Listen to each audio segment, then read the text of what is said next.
अस्सलाम वालेकुम, नमस्कार, सत श्री अकाल एंड गुड इवनिंग। मैं हूँ अर्ज़ काज़मी और आप देख रहे हैं पॉइंट ऑफ व्यू। हमें जी जॉइन किया है डॉक्टर अभिषेक मिश्रा जी ने। बहुत शुक्रिया सर कि आज आप आए। Thank you very much. Thank you so much sir. नमस्ते, सलाम, आदाब, सत श्री अकाल, vanakkam, good evening. Thank you आरजू जी कि आपने मुझे मधु किया। इसके लिए आपका बहुत बहुत शुक्रिया, धन्यवाद। Thank you so much sir. Sir आज हम बात करेंगे जो कैनेडियन प्राइम मिनिस्टर ने स्टेटमेंट दिया, उसके बाद जाहिर है कि खलबली थी ना सिर्फ भारत में बल्कि हर जगह, पाकिस्तान में भी मैं कहूँगी, क्योंकि बिलावल भुट्टो ने भी एक अपनी तरफ से एक बयान जो है वो दे दिया है, जो कि बहुत ज़्यादा लोग अप्रिशिएट नहीं कर रहे हैं कि बिलावल साहब को इस पे बात करनी चाहिए थी। लेकिन खैर ये भी कहा जा रहा है कि जी दो हाथियों की लड़ाई है, जैसे दो बड़ी कंट्रीज जो हैं वो आपस में बात कर रही हैं। स्टूडेंट्स के लिए भी एक एडवाइजरी जो है वो आज भारतीय गवर्नमेंट ने इशू की है। क्या देख रहे हैं आप, ये सब क्या हो रहा है? और आखिर कैनेडियन प्राइम मिनिस्टर को जो खालिस्तान के लोग हैं उनसे इतनी हमदर्दी क्यों है? देखिए आरजू जी, दो चीजें पहले अंडरस्कोर कर हम्म। लीजिए। हम्म। कनाडा कोई हाथी नहीं है, पहली बात। इंडिया हाथी है, चाइना हाथी है, यूएसए हाथी है। कनाडा कोई हाथी नहीं है। $1.5 ट्रिलियन की टोटल इकोनॉमी है। इंडिया और चाइना, अरे इंडिया और कनाडा का जो टोटल इंपोर्ट एक्सपोर्ट भी है वो भी करीबन $3 से $5 बिलियन के बीच का ही, इससे ज्यादा कुछ है नहीं। और कनाडा में be one of the largest state on the world, लेकिन उनका मुश्किल से 7% स्ट्रिप इलाका जो कि यूएस के बॉर्डर के पास है वही इनहेबिटेबल है। बाकी सारा जो उनका 90% इलाका है वो इनहेबिटेबल भी नहीं है। मतलब 70-80% इलाका उनका इनहेबिटेबल है भी नहीं। तो कोई हाथी नहीं है कनाडा। हाँ, कनाडा वेस्ट का एक अलाई है पर से, दैट इज ट्रू। ये तो पहली बात। तो कोई बहुत ज्यादा ट्रेड ऐसा कुछ नहीं है हमारे और कनाडा के बीच में कि ये संबंध अगर टूट जाएंगे तो बहुत नुकसान हो जाएगा। लेकिन सर बड़ी कंट्रीज में तो फिर भी शुमार होता है ना, बड़ी कंट्रीज में तो फिर भी काउंट किया जाता है कि जाहिर है कि एरिया वाइज कनाडा है हो ना, गया। एरिया ठीक। वाइज है। तो वो चूंकि of course second largest country है, तो या थर्ड लार्जेस्ट होगी, तो वो मतलब it is concerned at one, but let's see. देखिए, जो लोग इसमें कूद रहे हैं, पहली बात कि ट्रूडो ने ये कहा है कि दे हैव क्रेडिबल एलिगेशंस कि there is a potential link, not link, potential link between the killing of Hardeep Singh Nijjar and the government of India. ठीक है ना, उनका ये कहना है कि हम इस एंगल की तहकीकात कर रहे हैं कि निज्जर को जो मारा गया है उसको शायद गवर्नमेंट ऑफ इंडिया का संरक्षण प्राप्त है, कोई लिंक है, ऐसा वो कह रहे हैं। उन्होंने ये नहीं कहा कि इंडिया एक रूग स्टेट है, इसको आप अंतर समझिए। वो ये नहीं कह रहे हैं कि जो हरदीप सिंह निज्जर है वो क्रिमिनल नहीं था। वो ये कह रहे हैं कि हमारी धरती पे आके आप हमारे इंटरनल अफेयर्स में मुदाखलत कर रहे हैं। अब यहाँ पे आपको दो कंसेप्ट समझना बहुत जरूरी है, इंडिया और कनाडा के। बिकॉज कि अगर आप देखें हैं इस स्टेटमेंट के तुरंत बाद ट्रूडो आए, उन्होंने कहा neither I want to provoke India nor I want to escalate the matter. मैंने सिर्फ ये बात कही है टू हाईलाइट कि हमारी सॉवरेनिटी को खतरा है। इंडिया भी नहीं कह रहा कि कनाडा एक रूग स्टेट है या टेररिस्ट स्टेट है या ऐसा कुछ है। मैं जी, एक सेकंड लूंगी सर आपसे। आपकी बात ठीक है, उन्होंने जो जो बाद में बात की या जो पहले बात की, लेकिन फिर एकदम से डिप्लोमेट्स को निकाल देना दोनों तरफ की कंट्रीज से, तो वो ये बात जताता है कि उन्होंने बात बहुत ज्यादा सीरियस उन, है, सीरियस मैटर नहीं है। नहीं, उन्होंने डिप्लोमेट को नहीं निकाला। उन्होंने जो रॉ के सिक्योरिटी इंटेलिजेंस ऑफिसर थे कनाडा में उनको निकाला। इंडिया ने उसके बदले में सीनियर डिप्लोमेट को निकाला। ठीक है ना, this is what it is. देखिए, इसको समझने की जरूरत है। इंडिया और कनाडा के बीच में एक सीरियस मिसअंडरस्टैंडिंग, कोई हम लोग दुश्मन नहीं है, misunderstanding of a concept called freedom of speech and expression को लेके है। इंडिया ये कहता है कि आपने जो ये खालिस्तानियों को अपने यहाँ पनाह दी हुई है, ये अगर सिर्फ पीसफुल प्रोटेस्ट निकालें और कहें कि इंडिया जो है वो घटिया कंट्री है और हमें खालिस्तान चाहिए, इससे हमें कोई ऑब्जेक्शन नहीं है। मगर ये खालिस्तानी में बैठ करके यदि कनिष्क के हवाई जहाज को उड़ा दें पूरा का पूरा, और अभी पंजाब में एक हिंदू जो पुजारी थे उनकी हत्या हुई थी, और पुलिस ने इन्वेस्टिगेशन में इस बात का पता लगाया था कि हरदीप सिंह निज्जर जो है, जो कनाडा में था, ये उसमें उसका हाथ था। गवर्नमेंट ऑफ इंडिया ने कैनेडियन गवर्नमेंट को कहा कि ये आपके पास एविडेंसेस हैं, आप कार्रवाई कीजिए। ट्रूडो ने कार्रवाई नहीं की। पूरा मामला ये आ रहा है कि ट्रूडो कह रहा है कि हमारे यहाँ freedom of speech and expression है और इसका एब्सोल्यूट है, इसमें हम कोई भी एक्सेप्शन नहीं क्रिएट करेंगे। ये उनका कहने का मतलब है। ये वेस्ट की जो freedom of speech and expression है उसको ऐसे समझिए कि जब स्वीडन कुरान जलाता है तो वो यही कहता है कि there is a freedom of speech and expression. तो यदि बिलावल भुट्टो साहब आज आके खड़े हो गए हैं वेस्ट के freedom of speech and expression के साथ जो उनको खड़ा होना चाहिए, तो इसका ये मतलब है कि वो स्वीडन के साथ खड़े हैं, क्योंकि स्वीडन इसी freedom of speech and expression को कहता है कि कोई एक्सेप्शन नहीं है, हम रिलीजन को भी गालियां देंगे, हम रिलीजियस बुक को भी जलाएंगे, ये हमारे यहाँ कंप्लीटली प्रोटेक्टेड है। तो फिर वो जहां जहां पे वो अबाया बैन होता है और ये होता है फ्रांस में, स्वीडन में, इजिप्ट में, कहीं पर भी, फिर वो आवाज ना उठाएं, क्योंकि ये सब freedom of speech and expression के नाम पे किया जाता है। खैर एनीवेज, इसको आप समझे। देखिए ये समझिए आरजू जी की freedom of speech and expression जो वेस्ट समझता है और जो हम समझते हैं, जमीन आसमान का अंतर है। Freedom of speech and expression है क्या, इसको आप समझ लीजिए, ठीक है। क्यों आया ये? वेस्ट में एक महोदय थे, उनका नाम था गैलीलियो। गैलीलियो साहब ने यह कह दिया था कि हमारी जो पृथ्वी है वो स्टैटिक नहीं है, वो सूरज के चारों ओर चक्कर लगाती है। That means the universe we live in is a heliocentric and not a geocentric. इतना कहने चर्च ने उनकी सारी स्टडी को जब्त कर ली, उनका प्रोसिक्यूशन हो गया, उनको लिंच कर दिया, उनको होम हाउस अरेस्ट कर दिया गया था, पीटा गया सो अलग।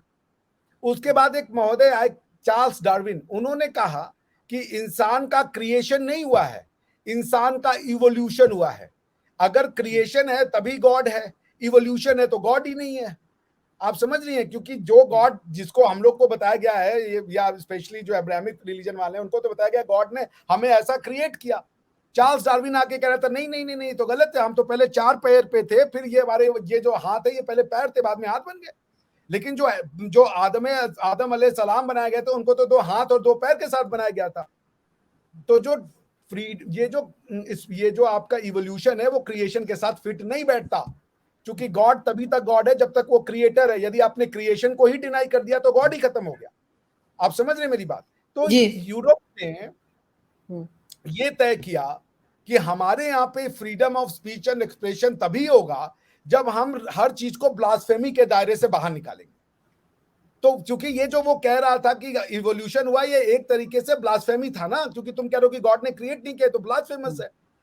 तो यूरोप का जो कॉन्स्टिट्यूशनल सोसाइटी है उसका जो बीज है वो freedom of speech and expression है, क्योंकि freedom of speech and expression का उपयोग करते हुए ही बाइबल में से पॉलिटिकल पावर को अलग किया गया, क्योंकि लोगों को कहा गया कि आप साइंटिफिक बनो, आप बिलीवर मत बनो। बिलीवर का एंटीथेसिस होता है साइंटिफिक।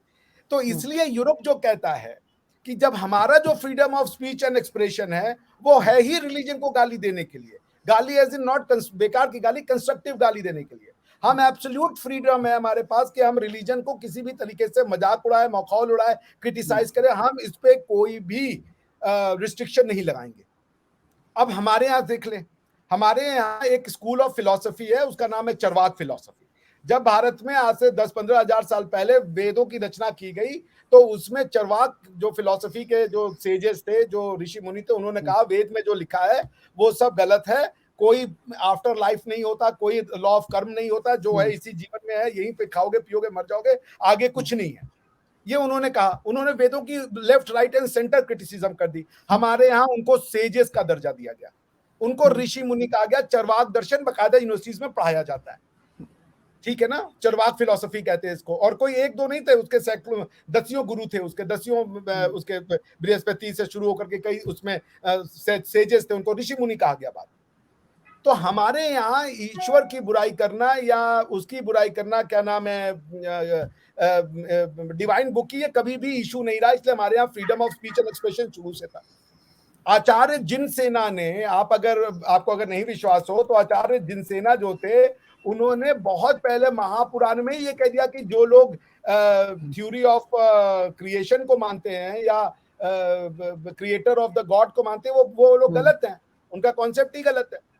वो ये कह रहे थे, अगर आप कहेंगी तो मैं आपको उनकी किताब का कुछ एक पर्टिकुलर पार्ट जो है वो पढ़ के सुना भी दूंगा, जो बड़ा इंटरेस्टिंग उन्होंने लिखा था जी। उस किताब का नाम था महापुराण। आप समझ रही हैं? जी जी।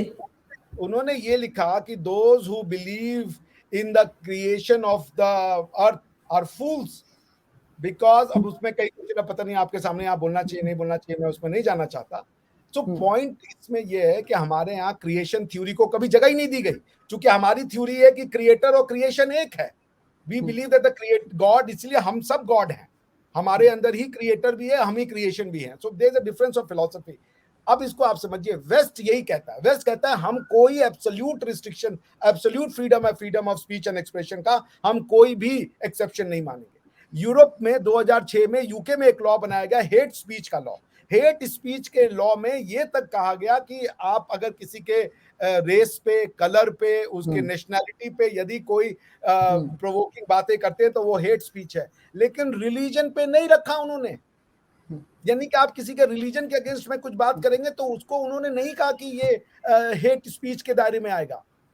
तो आपको ये समझना पड़ेगा, इंडिया और कनाडा के बीच में concept of freedom of speech का प्रॉब्लम है। हम ये कह रहे हैं कि आप फ्रीडम ऑफ स्पीच के नाम पे टेररिस्ट एक्ट को नहीं इंसाइट करवा सकते हैं, और कनाडा कह रहा है नहीं, ये freedom of speech and expression है, वो कुछ भी करें।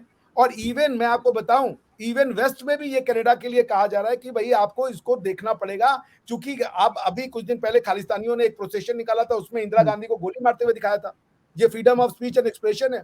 उसके बाद उन्होंने सरेआम धमकी दी थी कि हम यहाँ के जो एम्बेसडर है उनको हम देख लेंगे, कोई अगर उसमें से इंसाइट होकर गोली मार दे आप क्या करेंगे? So there is no problem between Canada and India. The only problem is that what will be the manifestation of the concept called freedom of speech and expression। और मेरे ख्याल से कनाडा जनरल असेंबली रिजोल्यूशन 2625 जो कि friendly relations को एक्सपेडिएट करता है on the basis of the principle of article 2 of the UN charter, उसका क्लियर कट वायलेशन कर रहा है। क्योंकि अगर निज्जर फ्रीडम ऑफ स्पीच और एक्सप्रेशन को वो कर रहा था एक्सपीरियंस, तो फिर ओसामा बिन लादेन अफगानिस्तान में भी freedom of speech and expression को एक्सरसाइज कर रहा था, जब वो कह रहा था कि वेस्ट जो है वो मिडिल ईस्ट में जाकर के वो करता है, क्या नाम है, डिस्ट्रक्टिव एक्टिविटी करता है। तो अगर Nijjar freedom of speech and expression enjoy कर सकता है तो हम वेस्ट को तबाह बर्बाद कर देंगे कहने वाले ओसामा बिन लादेन में क्या बुराई है? बिल्कुल वही बात है। जी वही बात आ जाती है। लेकिन सर इस वक्त आपके ख्याल से क्या अमेरिका और बाकी कंट्रीज भी क्या कनाडा के साथ खड़ी हैं, या आपको लगता है कि नहीं वो भारत का साथ देंगी? क्योंकि हमारे यहाँ हमारे टीवी चैनल्स पे तो डिफरेंट किस्म की स्टेटमेंट्स आती हैं जिसका मुझे कोई खास यकीन नहीं है, लेकिन फिर भी हमारे यहाँ तो यही बताया जा रहा है टीवी चैनल्स पर कि अमेरिका और यूरोप और कई कंट्रीज जो है वो इस वक्त कनाडा के साथ हैं और वो कनाडा को सपोर्ट कर रही हैं। जबकि अगर हम सोशल मीडिया देखें तो हमें लगता है कि ऐसा कुछ नहीं है। लेकिन आपके ख्याल से क्या हो रहा है? सपोर्ट क्या होता है भाई? मैं भी हूं, मैं भी कनाडा का सपोर्ट करूं, इन्वेस्टिगेशन कर लो, वही ये कह रहे हैं ना। हम कनाडा को इन्वेस्टिगेशन करने से कैसे रोक सकते हैं? सही। अगर सपोर्ट करना तो ये होता, क्योंकि G20 में ये तो जो ट्रूडो था, he went to the parliament and he it was its last resort. पहले उन्होंने ये कोशिश की कि G20 में मुद्दा उठाया जाए। उन्होंने वेस्ट के सारे कंट्रीज को बोला कि हम इंडिया का, हमारे पास क्रेडिबल एविडेंसेस है कि इन्होंने कैनेडियन सॉइल में आकर के ये एक्टिविटी की है, इनको आप क्रिटिसाइज कीजिए। किसी ने उसको बायलैटरल मुद्दा नहीं बनाया। अब जब ये पब्लिक में आ गए हैं तो एक बिकॉज कि ये भी है ना, मान लीजिए कल को कोई ईरानियन है, उसको कोई मरवा दे। अब जैसे करीमा बलोच है आपकी, एक वो थी, उनकी भी मिस्टीरियस कंडीशन में हत्या की गई थी, उनकी भी कहा गया उसको सुसाइड है, उसकी तो कोई इन्वेस्टिगेशन नहीं करी इन्होंने। पॉइंट ये है कि सारी कंट्री ने अगर साथ देना होता तो वो G20 के फोरम, क्योंकि ये तो फ्रस्ट्रेट होकर के किया है ट्रूडो ने। ट्रूडो वेंट ऑन बिकॉज कि जब कुछ नहीं मिला तो he went to name and shame. उन्होंने पार्लियामेंट के अंदर कहा ताकि पार्लियामेंट्री प्रिविलेजेस के तहत उनके अंदर, उनके ऊपर कोई क्रिमिनल या कोई मुकदमा ना किया जा सके, बिल्कुल कोई केस ना बने, क्योंकि कोई उन्होंने वो नहीं दिया है, क्या नाम है, साक्ष्य। वो कह रहे हैं कि there is a potential link, potential मतलब हो सकता है, हो सकता है। उनकी फॉरेन मिनिस्टर ने भी ये कहा है कि शायद हो सकता है। फॉरेन मिनिस्टर की जो स्टेटमेंट आई है कैनेडियन, वो भी कोई कंफर्म नहीं है, उन्होंने भी कहा कि लगता है या हो सकता है। तो इसमें अगर वेस्ट ये कह रहा है कि हाँ हम तो चाहते हैं कि इन्वेस्टिगेशन हो, तो मैं भी होता, तो मैं भी कोई कंट्री अगर इंडिया नहीं हो तो मैं भी कहता हाँ भाई इन्वेस्टिगेशन तो करवा लो, वो तो आपका हक है। हम ये कैसे कहेंगे कि इन्वेस्टिगेशन मत करो, या हम ये कहेंगे कि रोक दो? लेकिन सर उस लेवल पे ले जाना कि जहां पे एक दूसरे के लोगों को निकाल दिया जाए कंट्री से, ये कहां तक ठीक है आपके ख्याल से? जब कहा जा रहा है इन्वेस्टिगेशन करने के लिए, तो कनाडा की तरफ से भी जैसे आपने भी बताया कि वहां से भी जो है जो इंडियन थे या हिंदुस्तानी थे उनको निकाला गया, और इधर हिंदुस्तान में भी हम यही देख रहे हैं कि उनके जो एम्बेसडर थे उनकी अजीब विचारों की शक्ल हुई हुई थी जब वो निकले फॉरेन ऑफिस से आपके और भागते हुए गए। तो इधर से भी ऐसे हुआ, तो एकदम से एक्सट्रीम स्टेप दोनों कंट्रीज ने आपके ख्याल से क्यों लिया? नहीं, एक्सट्रीम स्टेप नहीं था, उन्होंने तो रॉ के इंटेलिजेंस ऑफिसर को हटाया।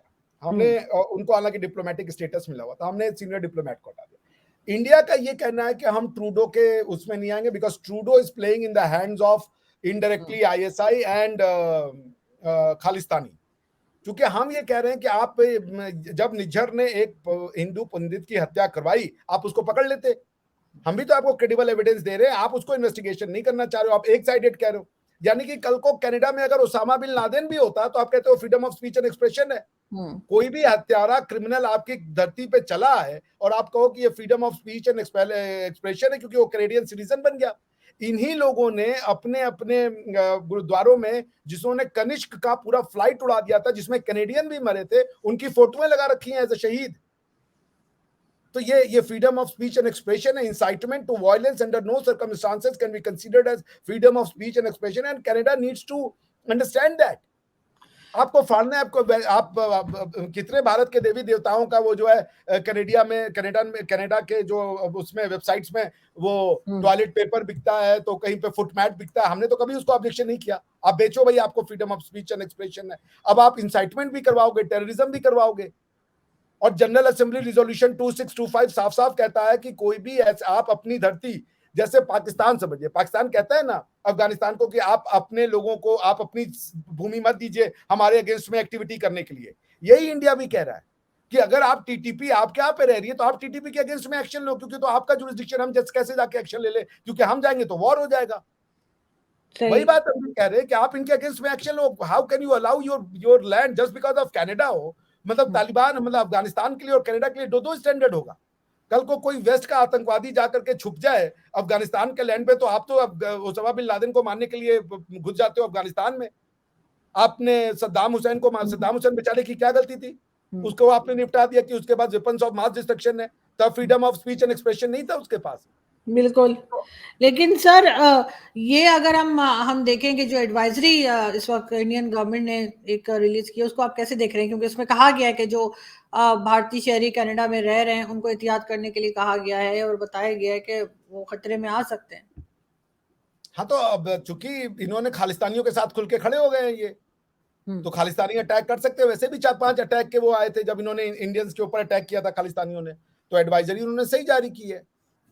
अब ये ऐसी एडवाइजरी कैनेडियन भी देते हैं पाकिस्तान के अगेंस्ट में, ये टेररिस्ट कंट्री है, ये टेररिस्ट कंट्री है, उनका जाकर के वो लिस्ट रहता है, जाकर देख लीजिए वेबसाइट पे।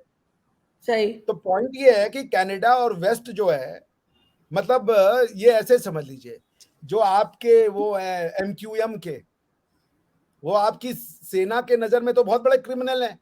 उनको फ्रीडम ऑफ स्पीच एक्सप्रेशन के नाम पे आपने प्रोटेक्शन दे रखी है। कल को अगर जूलियन असांज आ जाता और आप अपने आप प्रोटेक्शन दे देते तो क्या होता? समझ रही हैं आप कल को मान लीजिए ये ओसामा बिन लादेन को तो यही किया था ना, ओसामा बिन लादेन के ऊपर तो यही शक था कि उसने कराया है 9/11। वो जाकर के अफगानिस्तान में बैठ गया। अफगानिस्तान की गवर्नमेंट तो नहीं करवाई थी ना, आपने अफगानिस्तान को क्यों अटैक किया फिर? सही। ये freedom of speech and expression आप ओसामा बिन लादेन को देने को तैयार नहीं हो।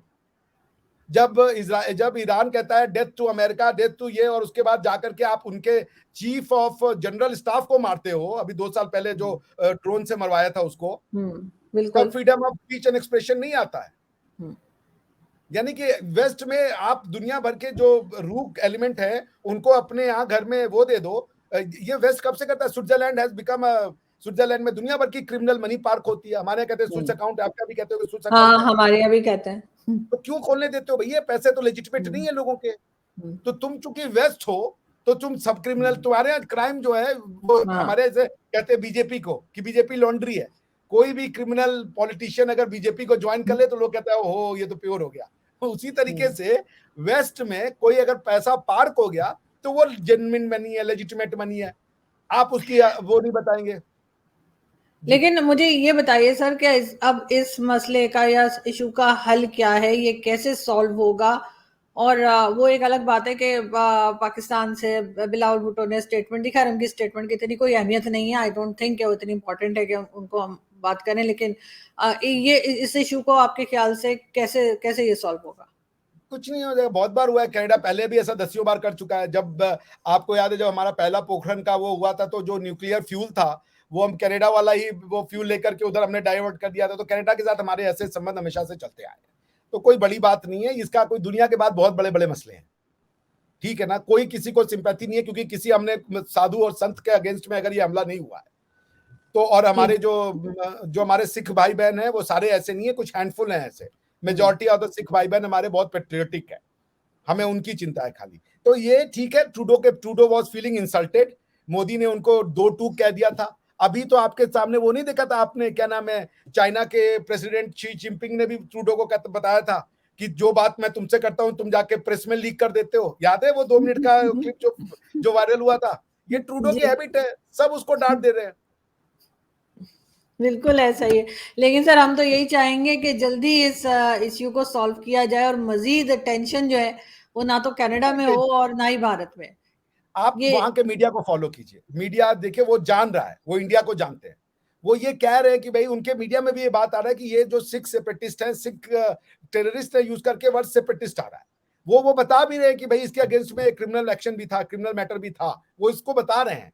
तो तो सर आपके वो यहाँ तो सर आपके यहाँ तो अपोजिशन बहुत इस चीज को शायद कैश करने की कोशिश करेगी, वो तो बड़े तो करेंगे, तो पॉलिटिक्स का खुश हो रूल रहे है भाई। होंगे, उठाई बट रही होगी कि बड़ा मजा आ रहा है, मोदी जी फिर फंस गए, हालांकि एग्जैक्टली इससे एग्जैक्टली। पहले कितने बड़े बड़े इवेंट्स उन्होंने कराए।